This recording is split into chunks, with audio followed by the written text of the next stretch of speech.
राधे राधे, जय श्री कृष्णा। कैसे हैं आप लोग? आशा करते हैं आप लोग स्वस्थ होंगे, मस्त होंगे और अच्छे से पढ़ाई कर रहे होंगे। तो डियर स्टूडेंट, जैसा कि आप लोग जानते हैं ये क्लास टीचिंग एग्ज़ाम के लिए काफ़ी हेल्पफुल होने वाली है। ठीक है, कल हम इस पर चर्चा भी किए थे। और हम लोग ज्योग्राफी की क्लास ये चल रही है, ज्योग्राफी हम लोग पढ़ रहे हैं इस क्लास में। ठीक है, तो कल हम लोग ज्योग्राफी के परिचय के बारे में जाने थे कि ज्योग्राफी का थोड़ा सा मैं आपको परिचय बताया था कि जियो प्लस ग्राफियन से मिलकर ज्योग्राफी शब्द आया है। ठीक है, इसका हिंदी रूपांतरण भूगोल कहते हैं। ठीक है, अगर हम जियो के आगे लॉजी लगा दें तो जियोलॉजी हो जाता है, यानी पृथ्वी का अध्ययन करना। फिर मेट्रिया लगा दिए तो ज्योमेट्री हो गया, यानी पृथ्वी का मापन करना। जीवार्ड मतलब पृथ्वी के आकार के अनुरूप का अध्ययन करना। ये सब चीज़ें हम लोग कल चर्चा किए थे। और हमने साथ साथ ये भी जाना था कि जो भूगोल के पिता कौन है, फादर ऑफ, तो इरोस्टोथनीज को हम लोग भूगोल का फादर कहते हैं। ठीक है, और हम लोगों ने पढ़ा था कि भूगोल के आधुनिक भूगोल के जनक कौन हैं। तो आधुनिक भूगोल के जनक हम लोगों ने पढ़ा था किसे, आधुनिक भूगोल के जनक हम लोग किसे पढ़े थे, किसको जानते हैं? हम्बोल्ट को। ठीक है, और फ्रेडरिक रेडजल को हम लोग क्या कहते हैं? मानव भूगोल का जनक। क्या कहते हैं? मानव भूगोल का जनक। फ्रेडरिक रेडजल को मानव भूगोल का जनक कहते हैं। ठीक है, आधुनिक भूगोल का जनक हम लोग हम्बोल्ट को कहते हैं। ठीक, और इरास्टोस्थनीज को हम लोग क्या कहते हैं? भूगोल के जनक, यानी कि फादर ऑफ ज्योग्राफी। ठीक, इन सब चीज़ों के बारे में हम लोगों ने कल चर्चा की थी। ठीक है, अब उसके आगे आते हैं। अब आगे हम लोग क्या पढ़ेंगे? भूगोल की परिभाषा। यानी अब देखिए, भूगोल, अब हम लोगों ने तो कल पढ़ा था संभाववाद, नीतिवाद, लेकिन साथ में हम लोग ये भी तो लिख लें कि भूगोल की आखिर परिभाषा क्या है। अगर हम भूगोल की परिभाषा के बारे में लिखना चाहें, अगर आपसे कोई पूछ दे कि इसकी परिभाषा लिखिए, तब क्या लिखेंगे? तो हम लिखेंगे कि भूगोल वह विज्ञान है जो पृथ्वी की सतह और उसके भौतिक वातावरण में पहाड़, नदी, जलवायु और मानवीय गतिविधियां। मानवीय गतिविधियां क्या है? राजनीतिक है, आर्थिक क्रियाएं हैं, संस्कृति हैं, इनके बीच अंतः संबंधों का स्थानीय अध्ययन ही क्या कहलाता है? भूगोल कहलाता है। तो हम लोग लिख सकते हैं कि भूगोल वह विज्ञान है, भूगोल भूगोल वह विज्ञान है। ठीक है, भूगोल वह विज्ञान है जो पृथ्वी के भौतिक, ठीक है, पृथ्वी की सतह के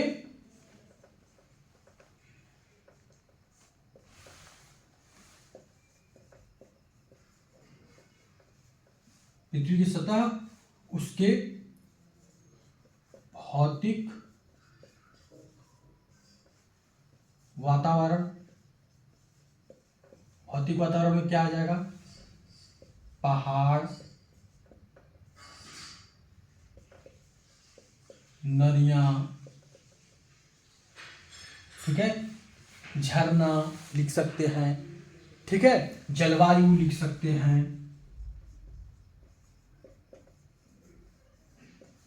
ठीक है, और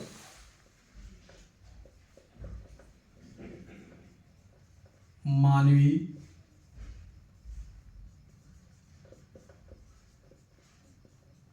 क्रियाओं, मानवीय क्रियाएं क्या हो गई?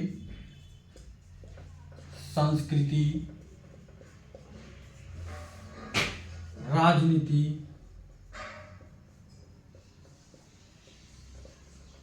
आर्थिक क्रियाएं,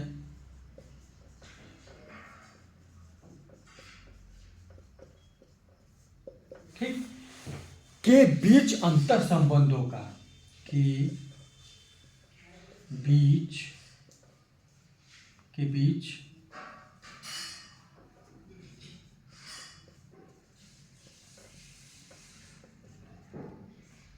अंतर, हाँ,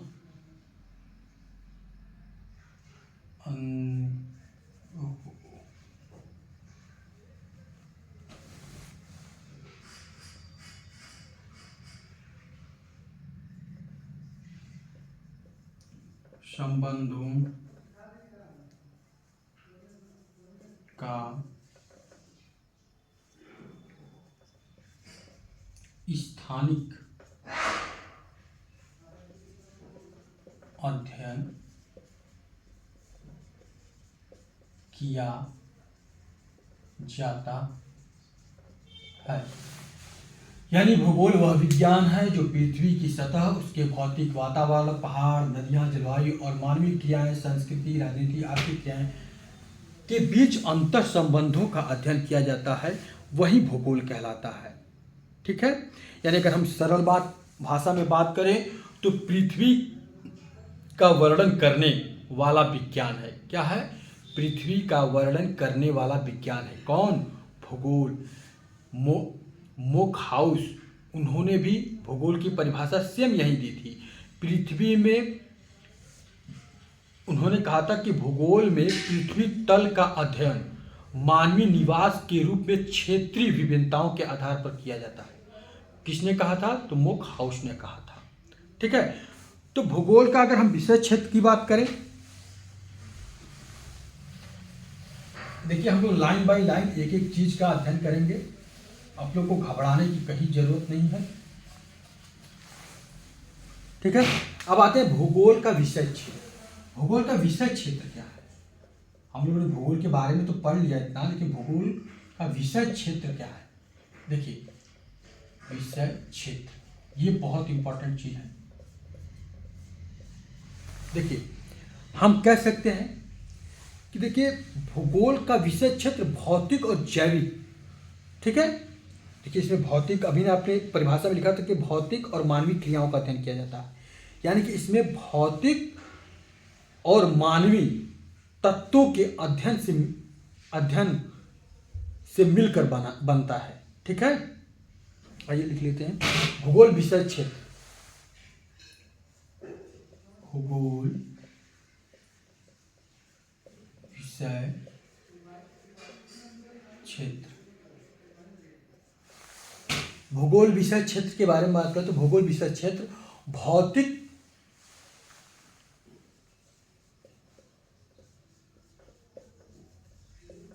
जैविक और मानवीय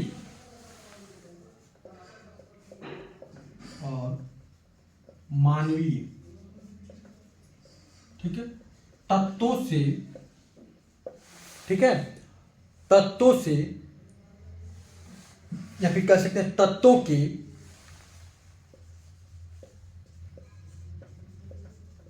अध्ययन से, ठीक है, मिलकर बना है।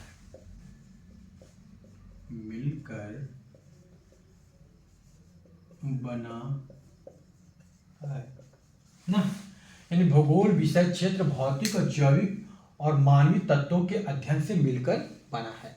ठीक है, तो इसके मुख्यतः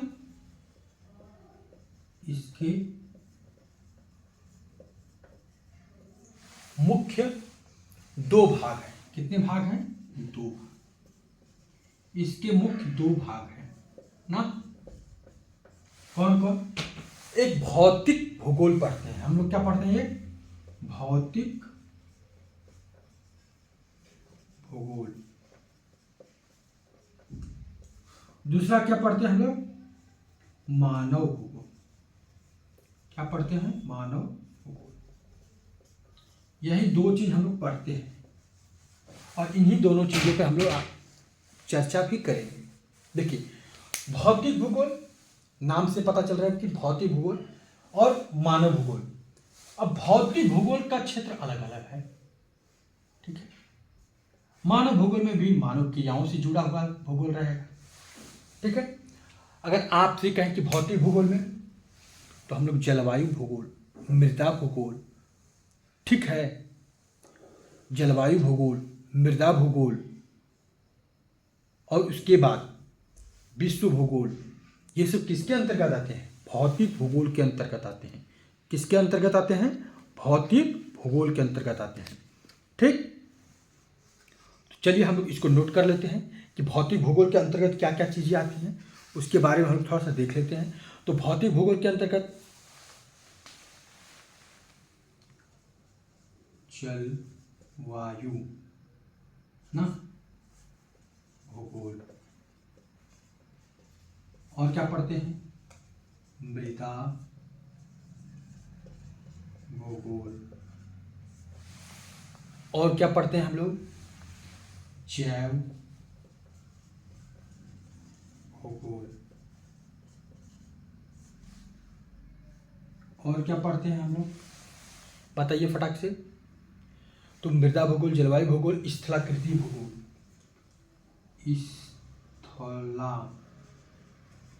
स्थलाकृति भूगोल।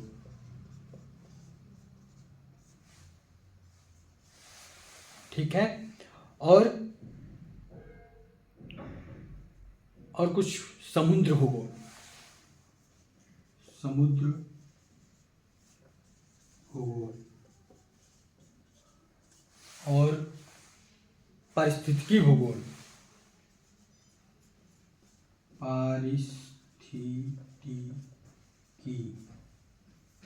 पारिस्थितिकी भूगोल। ये चीजें हम लोग किसके अंतर्गत पढ़ते हैं? तो भौतिक भूगोल के अंतर्गत पढ़ते हैं।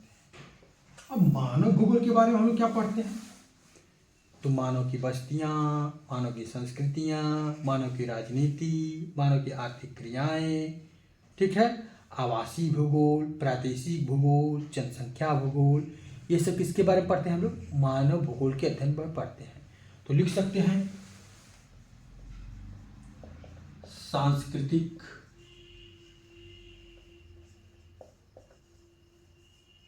भूगोल, राजनीति भूगोल, आर्थिक भूगोल, जनसंख्या भूगोल, जनसांख्यिकी भूगोल, ठीक है, प्रादेशिक भूगोल।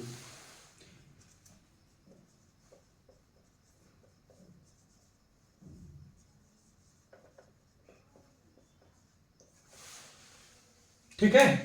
यानी कि भूगोल का विषय क्षेत्र मुख्य रूप से दो होता है, भौतिक भूगोल और मानवीय भूगोल। भौतिक भूगोल के अंतर्गत हम लोग भूगणितीय भूगोल, जैव भूगोल, स्थलाकृति भूगोल, मृदा भूगोल, जलवायु भूगोल, समुद्री भूगोल, पारिस्थितिकी भूगोल का अध्ययन करते हैं। वहीं हम लोग मानव भूगोल के अंतर्गत राजनीति भूगोल, सांस्कृतिक भूगोल, आर्थिक भूगोल, आवासीय भूगोल, प्रादेशिक भूगोल, जनसंख्या भूगोल, मतलब ये पढ़ते हैं। ठीक, इस वजह से भूगोल का क्षेत्र धीरे धीरे बढ़ता चला गया। आपको हम कल बताए थे कि 19वीं शताब्दी में इसे एक स्वतंत्र विषय के रूप में पढ़ा जाने लगा। इससे पहले क्या था? इसे हम लोग अलग अलग विषयों में समावेशन करके पढ़ते थे। जैसे अरस्तू ने अपने पॉलिटिक्स वाली बुक में इसकी चर्चा की थी, लेकिन वहाँ पे राज्यों के विघटन, राज्यों के बारे में चर्चा की थी, तो उसमें उन्होंने भूगोल के बारे में, स्थलाकृतियों के बारे में, राज्यों के बंटवारा के हिसाब से उन्होंने बताया था। लेकिन जैसे जैसे आगे बढ़ा, समय बीतता गया, वैसे वैसे भूगोल की विस्तार होता चला गया, भूगोल का विषय क्षेत्र बढ़ता चला गया। यानी 19वीं शताब्दी में इसे एक स्वतंत्र विषय के रूप में पढ़ा जाने लगा, यानी एक स्वतंत्र विषय हो गया भूगोल। ठीक, 20वीं शताब्दी के आरंभ में भूगोल के अंतर्गत हम लोग मनुष्यों और पर्यावरण के पारस्परिक संबंधों का अध्ययन प्रारंभ कर दिया। यानी अब इसके पारस्परिक संबंधों का हम लोग अध्ययन करने लगे। उसी में दो लोग आए थे, संभववाद और नियतिवाद। हमने आपको बताया था कि जो संभववाद हैं, ठीक है, वो उनका मानना था कि मनुष्य अपने पर्यावरण में परिवर्तन करने में समर्थ हैं। संभववाद का मानना था कि मनुष्य अपने पर्यावरण में परिवर्तन करने में समर्थ है, वह प्रकृति पर मतलब विजय पा सकता है, एक तरह से कह सकते हैं। ठीक है। वहीं नियतिवाद लोगों ने कहा कि नहीं, मनुष्य क्या है, समस्त कार्य पर्यावरण, मनुष्य का समस्त कार्य पर्यावरण पर निर्भर है, यानी कि पर्यावरण जैसे चाहेगा वैसे मनुष्य रहेगा। ठीक है, ये नियतिवाद लोगों का मानना था। तो हम लोगों ने इतनी चीज भूगोल के बारे में पढ़ी। इतना से आप लोगों को कहीं कोई डाउट है तो कमेंट कर सकते हैं। ठीक है, भूगोल की परिभाषा क्या है हम लोगों ने देखा। ठीक, भूगोल का विषय क्षेत्र क्या है, भौतिक भूगोल, मानव भूगोल। भौतिक भूगोल का विषय क्षेत्र कितना बड़ा है, ये चीज़ें हम लोगों ने देखी। ठीक है, कि कि भौतिक भूगोल के अंतर्गत क्या क्या चीज़ें आती हैं, मानव भूगोल के अंतर्गत क्या क्या चीज़ें आती हैं, ठीक है ना। अब कोई इसमें किसी को कोई डाउट है तो कह सकता है। चलिए, किसी को कोई डाउट नहीं है। कल हम लोगों ने कुछ और भी चर्चाएं किया था, जैसे कि बुक के बारे में हमने पढ़ा था, कथन के बारे में हम लोगों ने पढ़ा था। तो आइए थोड़ा सा और इसके बारे में अच्छे से और जान लेते हैं।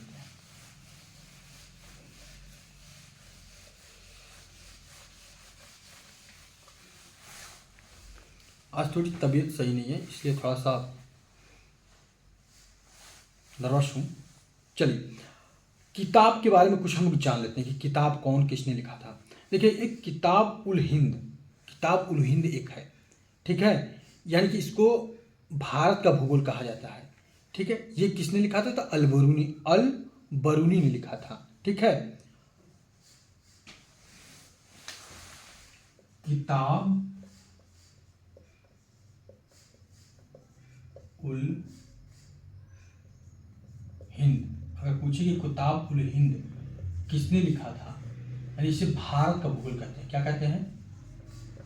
भारत का भूगोल। तो ये किसने लिखा था? तो अल बरूनी साहब ने लिखा था। कौन? अल बरूनी। देखिए, आप इतिहास में अल बरूनी के बारे में पढ़ेंगे, लेकिन देखिए अल बरूनी जो साहब थे, इन्होंने किताब उल हिंद में भारत के भूगोल के बारे में चर्चा की थी, ठीक है।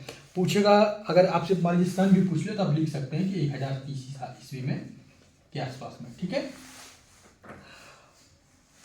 और एक चीज़ है, हमने बताया था आप लोग को कि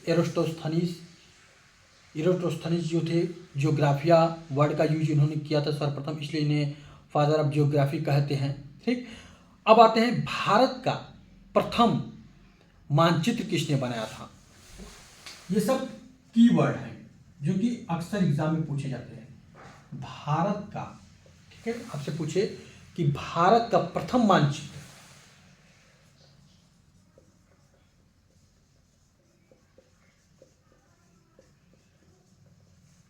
भारत का प्रथम मानचित्र किसने बनाया था?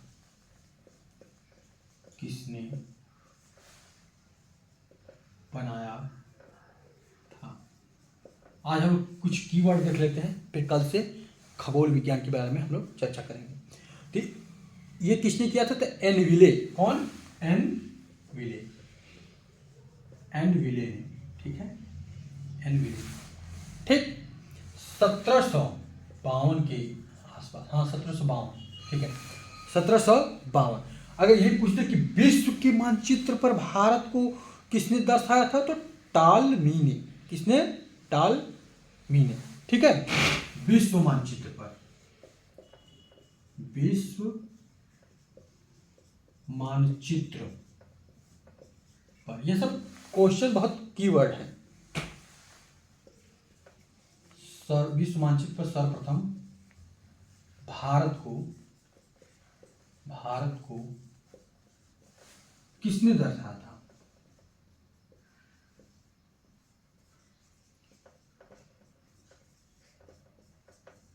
तो किसने दर्शाया था? टालमी ने।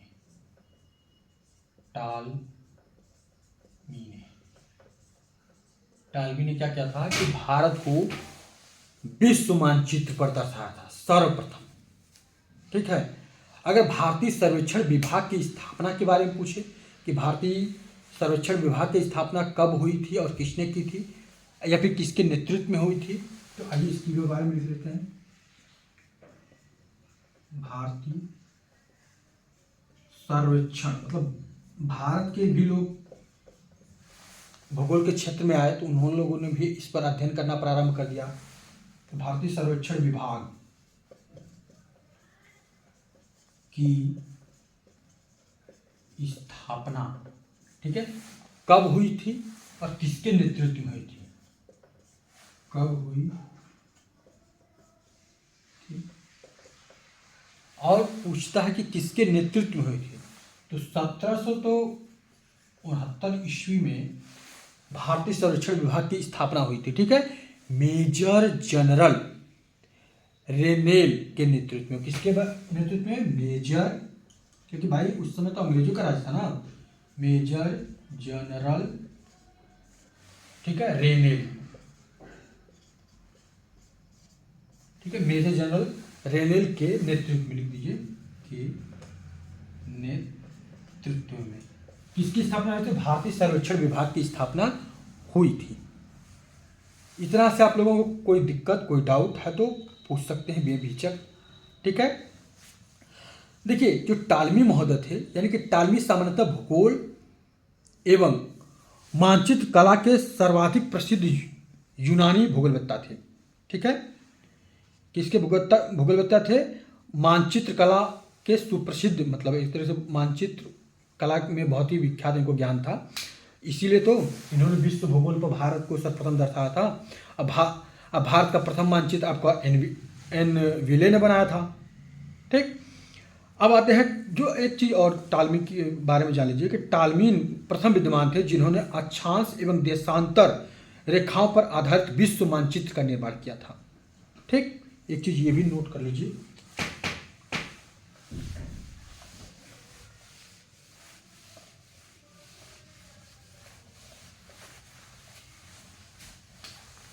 नोट पॉइंट, टालमी जो थे, ठीक है, अक्षांश और देशांतर रेखाओं, ठीक है, टालमी प्रथम ऐसे विद्वान थे, टालमी जो है प्रथम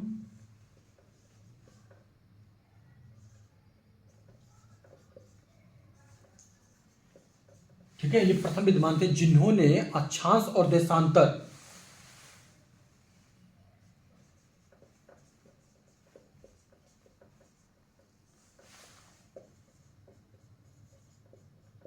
अक्षांश और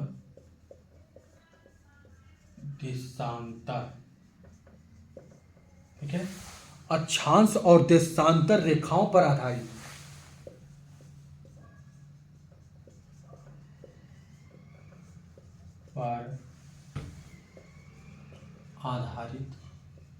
विश्व मानचित्र बनाया था। क्या बनाया था? विश्व मानचित्र का निर्माण किया था।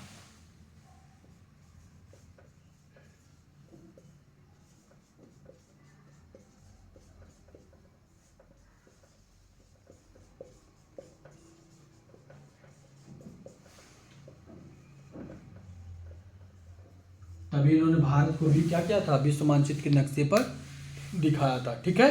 किसी को दिक्कत? चलिए, यानी कि विश्व के मानचित्र पर सर्वप्रथम देशांतर रेखा खींचने का प्रयास किसने किया था? अगर ये पूछ दे तो आपको क्या कहेंगे? हेरोडोटस। क्या कहेंगे? हेरोडोटस। अगर आपसे पूछे कि विश्व के मानचित्र पर सर्वप्रथम, विश्व के मानचित्र, देखिए इन्होंने विश्व का मानचित्र पर देशांतर रेखाओं खींचा था और ये देशांतर और अक्षांश रेखाओं पर आधारित विश्व का मानचित्र बना था। मतलब समझ रहे हैं, दोनों में अंतर है। विश्व के मानचित्र पर, जब विश्व का मानचित्र बना उस पर देशांतर रेखाओं को दर्शाने का काम, ठीक है, हेरोडोटस ने किया, ठीक है। विश्व के मानचित्र पर सर्वप्रथम,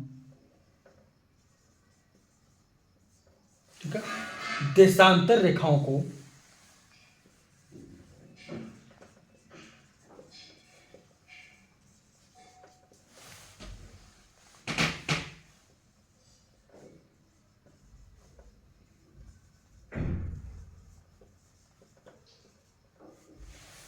ठीक है, खींचने का प्रयास किसने किया? इन्होंने प्रयास किया था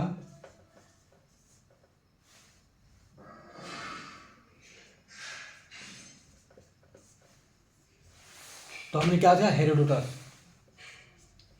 हेरोडोटस ना, हेरोडोटस। हेरोडोटस कौन थे? तो हेरोडोटस ऐसे भूगोलवेत्ता थे जिन्होंने विश्व के मानचित्र पर सर्वप्रथम देशांतर रेखा खींचने का प्रयास किया था।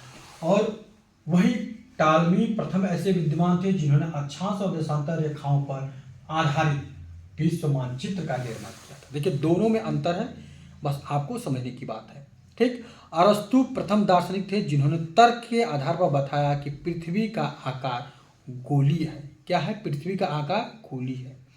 किताब उल हिंद भारत का भूगोल सुप्रसिद्ध कृति या फिर पुस्तक किसकी है? तो अल बरूनी की है। किसकी है? अल बरूनी की है। ठीक है। मानसून शब्द कहाँ, किस भाषा, मतलब किस भाषा का शब्द है? तो अरबी भाषा का शब्द है। ये सब छोटे छोटे क्वेश्चन पूछते हैं और हमें डाइवर्ट कर देते हैं। ठीक है। तो इतनी बात आई, तो ये नोट करना है तो नोट कर लीजिए फटाक से जिसको नोट करना है। कल हम लोगों ने पढ़ा था हम्बोल्ट के बारे में। हम्बोल्ट के बारे में हमने चर्चा की थी कि हम्बोल्ट ने कॉस्मोस नामक बुक की रचना की थी। ठीक है।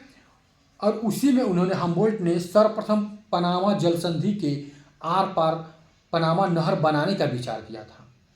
हम्बोल्ट ने ही सर्वप्रथम पनामा जल संधि के आर पार नहर बनाने का विचार दिया था। भूगोल में क्लाइमेटोलॉजी यानी कि जलवायु विज्ञान, ठीक है, व परमाफ्रॉस्ट शब्द के प्रतिपादक भी हम्बोल्ट हैं। कौन है? हम्बोल्ट।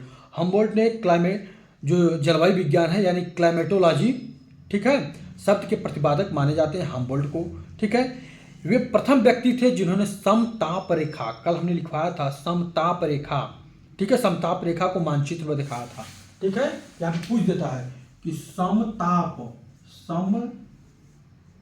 रेखा, कल हमने लिखवाया था समताप रेखा खींचा, किसने खींचा? तो हम्बोल्ट, वान हम्बोल्ट हमने लिखवाया होगा ना, हम्बोल्ट ने ही सर्वप्रथम पनामा जल संधि के आर पार पनामा नहर बनाने का विचार दिया था। ठीक है।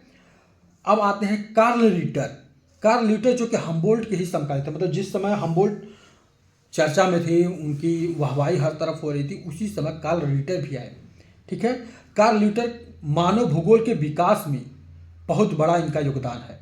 हालांकि मानव भूगोल के जनक कहा जाता है रेडजले को, लेकिन मानव भूगोल के विकास में इनका भी बहुत महत्वपूर्ण योगदान है। किसका? कार्ल रीटर का। पृथ्वी और उसके निवासियों में परस्पर सबसे अधिक संबंध होता है। भूमि का प्रभाव उसके निवासियों पर होता है और निवासियों का भूमि पर। ये किसने कहा था? कार्ल रीटर ने कहा था कि भूमि पर अधिकार किसका होता है? निवासियों का होता है, और निवासियों का अधिकार भूमि पर होता है। ठीक है। यानी पृथ्वी और उसके निवासियों में परस्पर सबसे अधिक संबंध होता है। यानी भूमि का प्रभाव उसके निवासियों पर होता है, भूमि का प्रभाव उसके निवासियों पर होता है, और निवासियों का प्रभाव भूमि पर होता है। समझ रहे हैं आप बात? इसीलिए इतिहास और भूगोल को कभी पृथक नहीं किया जा सकता। ठीक। ये किसने कहा था? इतिहास और भूगोल को कभी भी पृथक नहीं किया जा सकता है। यह कथन कार्ल रीटर का है। अगर नोट करना चाहें तो आप नोट कर सकते हैं। चलिए इसको भी नोट करिए। बहुत ये सब चीज़ें हर जगह मिलती नहीं है, बस आप पढ़ते रहिए और अपना सहयोग बनाइए। ये क्लास और भी हर दिन आपको कुछ नया और हर दिन आपको इसमें कुछ बेहतर देखने को मिलेगा। ठीक है। तो अगर हम बात करें इतिहास और भूगोल को कभी पृथक नहीं किया जा सकता, ये कथन किसका है? इतिहास और भूगोल को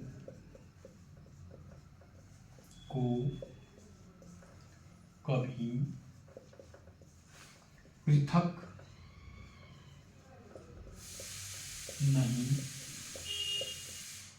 किया जा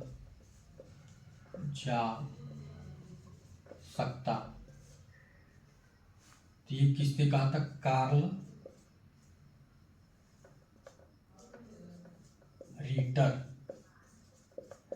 कार्ल रीटर ने ही कहा था भैया कि इतिहास और भूगोल को कभी भी पृथक नहीं किया जा सकता है।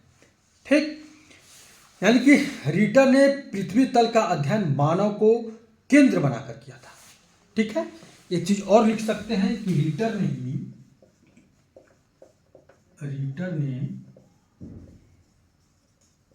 पृथ्वी तल का अध्ययन मानव को केंद्र बनाकर किया था। किसको? ठीक है, मानव को केंद्र बनाकर किया था। मानव को केंद्र बना कर किया। ठीक है, रिटर ने पृथ्वी तल का अध्ययन मानव को केंद्र बनाकर किया था। इतिहास और भूगोल को कभी पृथक नहीं किया जा सकता है। ये भी बात किसने कही थी? तो कार्ल रिटर ने कहा था। और रिटर दार्शनिक भूगोलवेत्ता थे जिनका विख्यात ग्रंथ क्या है? अर्कुंड। हाँ, अर्कुंड ना, इनका ये क्या है? अर्कुंड क्या है इनका? एक तरह से ग्रंथ है, एक तरह से पुस्तक है या बुक है, कह सकते हैं। ठीक है, इनका प्रसिद्ध है किसका? कार्ल रिटर का अर्धकुंडे। ठीक है, अर्धकुंडे। इसमें अफ्रीका और एशिया ठीक है महाद्वीप का विशद वर्णन किया था। इसमें क्या क्या था? अफ्रीका और एशिया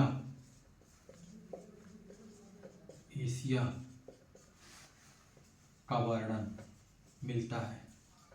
ठीक है, अर्धकुंड में। ये किसका है? कार्ल रिटर का है। क्या है इनका? ग्रंथ कह सकते हैं। ठीक है, कार्ल रिटर जी का ग्रंथ है, क्या है? अर्धकुंडे, जिसमें कि अफ्रीका और एशिया का वर्णन मिलता है। ठीक ना, वर्णन करिए, सॉरी थोड़ा सा वर्णन। ठीक, चलिए। फ्रेडरिक रेगजल महोदय को मानव भूगोल का जनक कहा जाता है, ये आप लोग जानते हैं। ठीक है, इनका भी एक विख्यात ग्रंथ था, हमने कल लिखवाया था, क्या? एंथ्रोपोजियोग्राफी था, जिसके आधार पर मानव भूगोल का क्रमबद्ध अध्ययन चालू किया था। ठीक है, रेगजल महोदय मानव जाति का इतिहास और राजनीतिक भूगोल पर कई सारे ग्रंथ इन्होंने लिखे थे।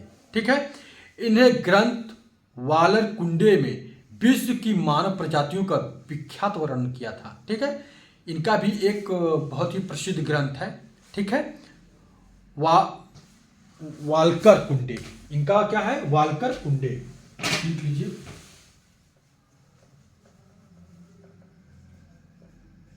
वालकर कुंडे। ये किसका ग्रंथ है? चलिए, रेडजल का।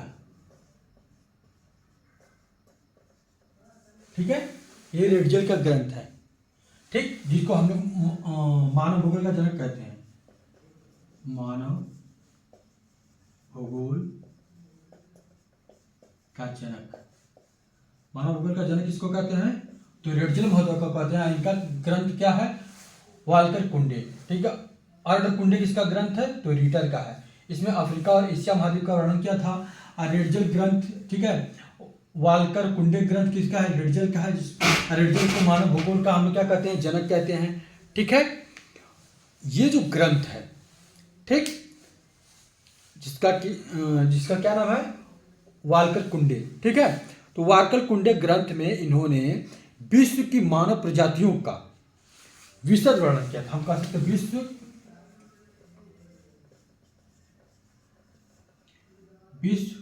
के मानव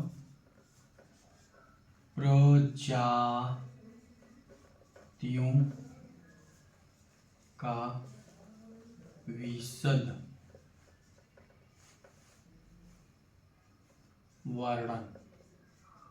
विशद वर्णन किया था। ठीक है, इसके बाद रेडजल ने अपनी पुस्तक राजनीतिक भूगोल में राज्य को एक जीव माना और राज्य के जैविक विकास सिद्धांत का प्रतिपादन किया। ठीक है, राज्य के जैविक विकास का सिद्धांत इन्होंने ही दिया था। ठीक, फिर इसके बाद एक आते हैं जर्मन भूगोलवेत्ता, जो कि औद्योगिक स्थानीकरण का सिद्धांत दिया। वहीं वान थ्यूवेन आते हैं, जो स्थानीकरण का सिद्धांत दिया। और क्रिलास्टर ने केंद्रीय स्थान सिद्धांत दिया।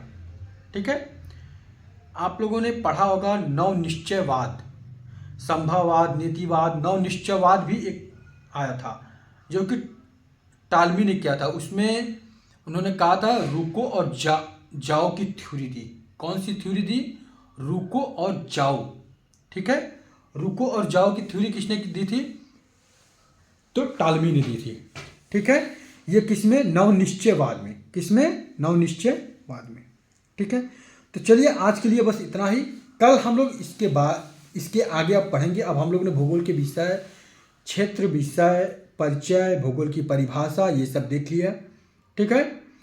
तो आप लोग बस अच्छे से मन लगा कर पढ़िए। ये आपकी क्लास है, आप लोग का सहयोग प्यार मिलता रहेगा तो ये क्लास और हर दिन कुछ ना कुछ बेहतर होती जाएगी, ठीक है। बस हमें आप लोगों का सपोर्ट चाहिए। चलिए, okay, bye, take care, good night.